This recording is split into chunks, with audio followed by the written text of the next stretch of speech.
Section 1. The Myth of Independent Thought. You are taught that you are a rational being, that your thoughts, beliefs, and choices are the product of your own independent mind. You are told that you are the thinker of your thoughts, the master of your decisions. But what if none of that is entirely true? What if the majority of what passes for thinking is actually repetition of beliefs, judgments, and fears you absorbed without your consent? This is not a conspiracy theory. This is psychology, neuroscience, and ancient spiritual insight rolled into one disturbing realization. The self you take for granted may be more of an echo than a voice. From birth, you are not blank, but receptive. Your nervous system was tuned to receive signals from the world around you, your family, your culture, your environment. Before you could speak, you learned. Not through language, but through emotion. You learned what earned smiles, what caused frowns, what provoked punishment, what invited praise. Your identity, your likes and dislikes, even your moral code were not selected like items off a shelf. They were installed as silently and subtly as light falling through a window. By the time you developed the ability to think for yourself, you were already shaped by forces far larger than you. Like a tree bent toward the sun, your growth responded to unseen pulls.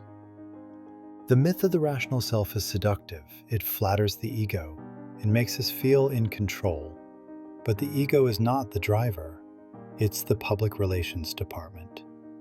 It explains choices after the fact, usually in a way that makes us look consistent, logical, moral, even when the truth is messier.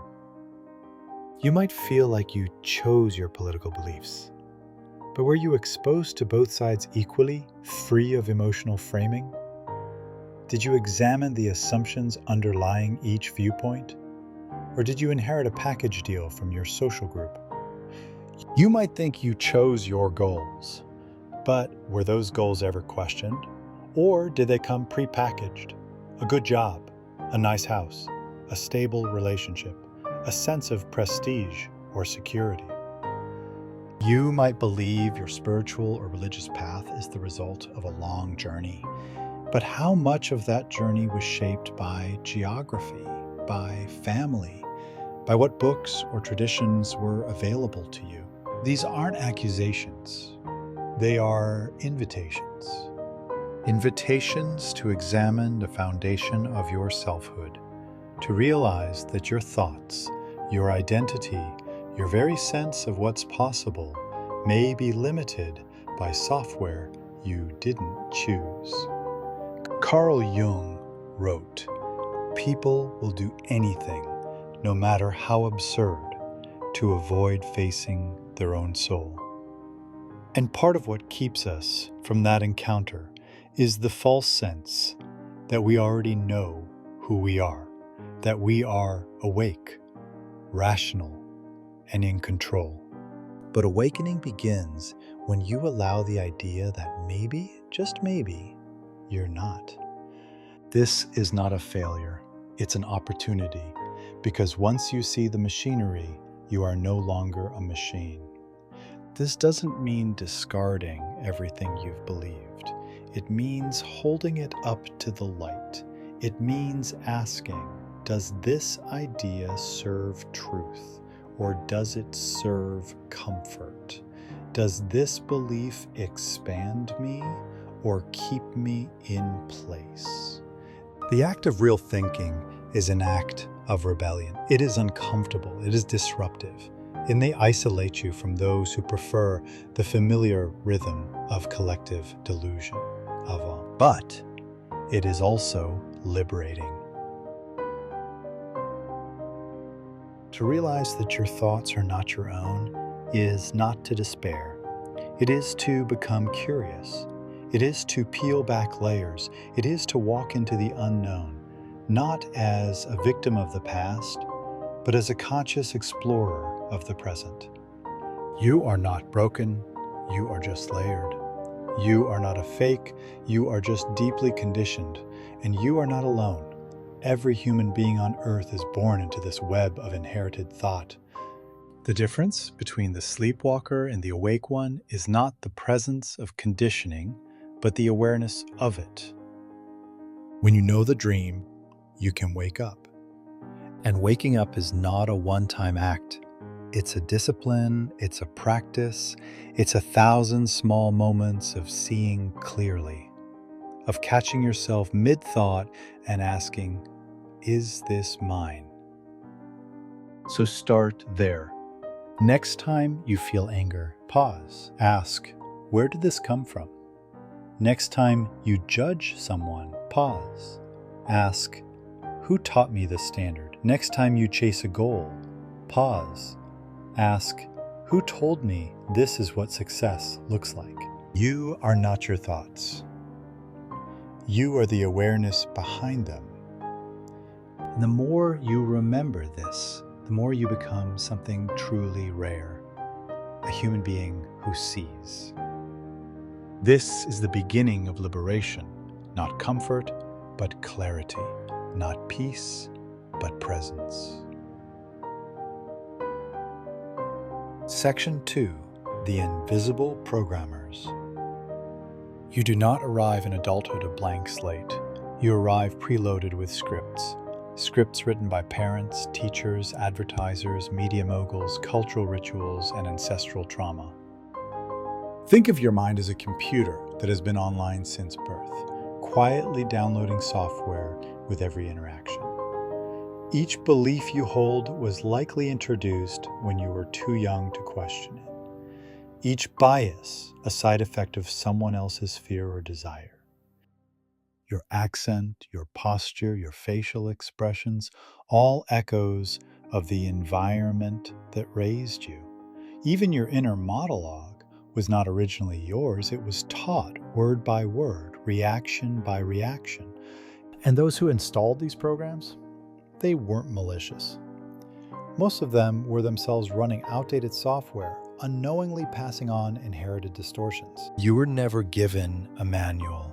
You were handed a mask and told, wear this, smile like this, sit like this, believe this. Don't ask awkward questions.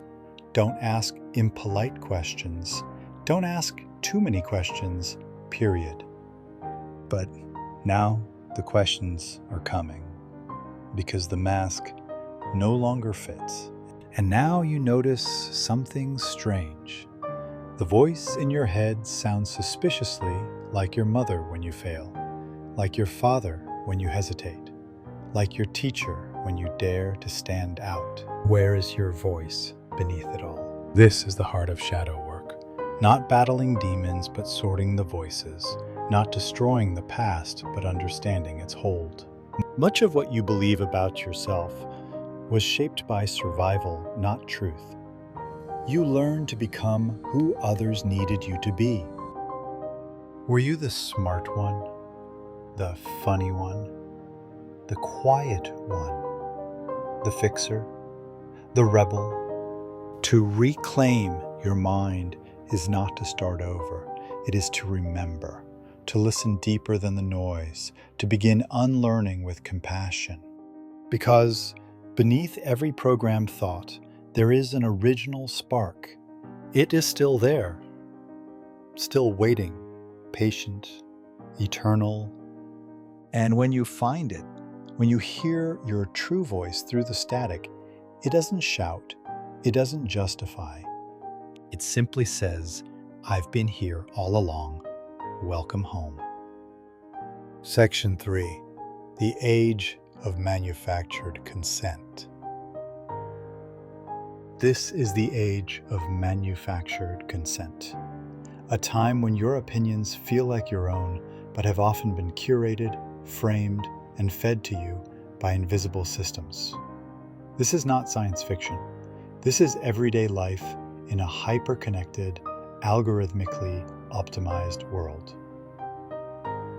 We are surrounded by screens that watch us back.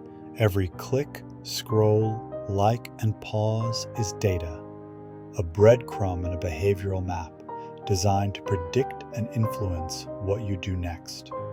But this isn't just about advertising. This is about shaping narratives, bending reality, and slowly narrowing the range of acceptable thought. What appears to be freedom of choice is often a carefully managed illusion.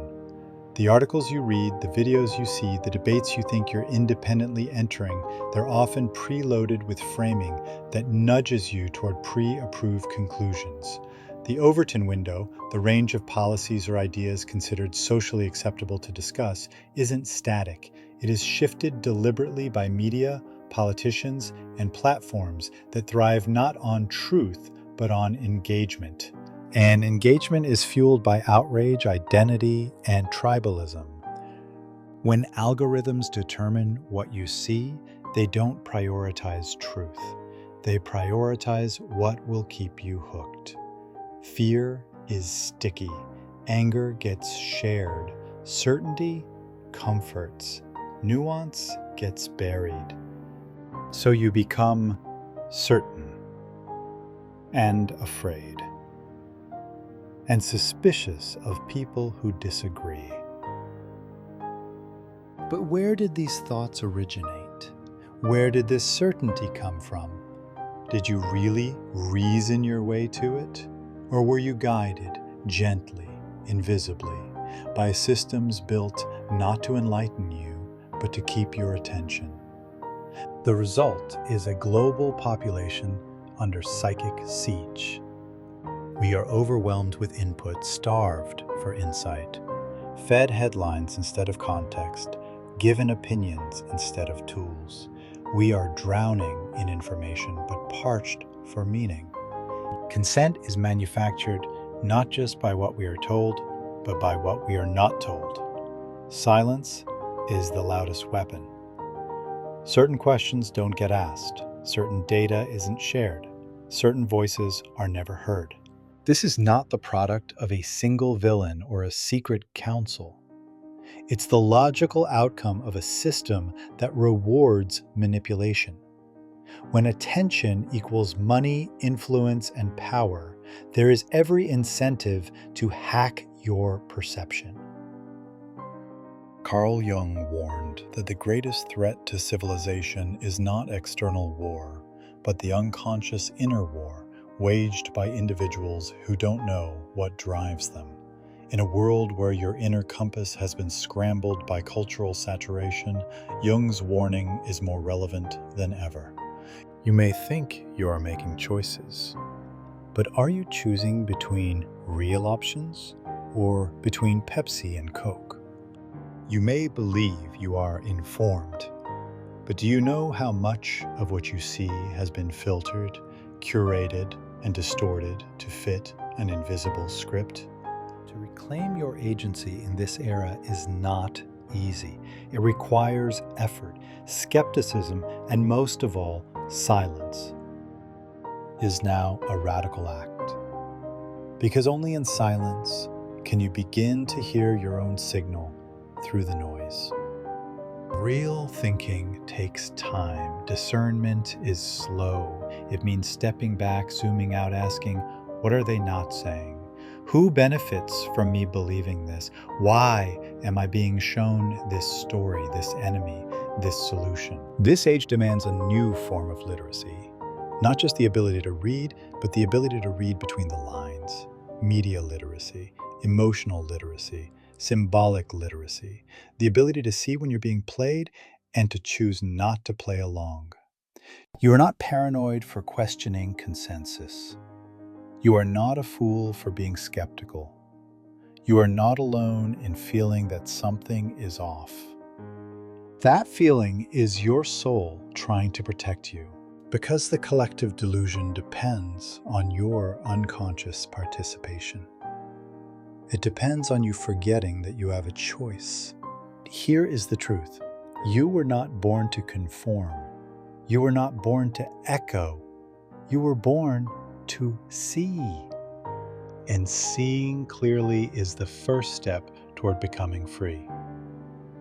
This is not a call to reject society or to become a hermit.